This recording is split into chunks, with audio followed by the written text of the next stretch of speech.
Good morning and welcome to the third episode of Melanie's Minutes, where we discuss another workers' compensation issue by the beach. Today I'm going to address the Non-Acute Pain Management Guidelines, which essentially outline the treatment for palliative care, a lot of times once the claimant has been classified.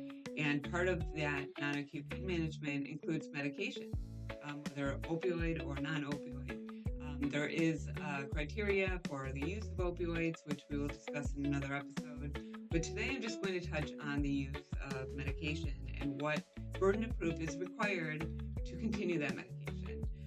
A lot of times doctors will say that the claimant's use of pain medication helps him sleep at night, helps him feel better, a lot of subjective complaints, but the burden of proof really requires objective functional improvements. We're talking about range of motion, strength, the claimant's actual activities of daily living, whether the doctor knows what the claimant does throughout the day, what the claimant can do with the medication that he cannot do without the medication, actual objective quantifiable measurements of how that medication is helping him.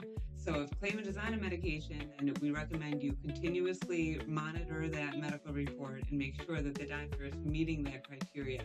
Otherwise, a lot of times claimants will just take it because, they take it, or they just complain of subjective improvements when there's really nothing to base it on. And also a part of that is the generic versus the brand name of medication. The Non-Acute Pain Management Guidelines generally does not recommend the brand name because there's really no evidence that supports the use of brand name when generic is just as efficient.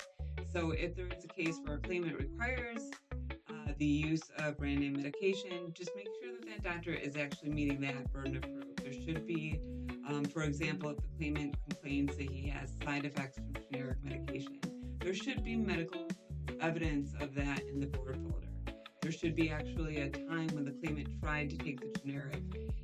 It did actually have side effects, and the side effects were deemed to be coffee-related, and that requires development of the record, which requires scrutiny of those medical reports.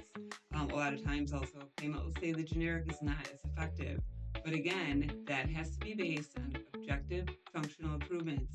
It can't just say the claimant felt better when he was taking brand name versus generic. So just make sure that you're really looking at your medical reports, making sure that doctor is meeting that burden of proof for continued medication, that medications are actually medically necessary, causally related, and actually resulting in the objective functional improvements that the NAP requires. So if you have any questions regarding ongoing medication, we are more than happy to help you. We will see you next time. Hope you have a Merry Christmas, Happy Holidays. Thank you.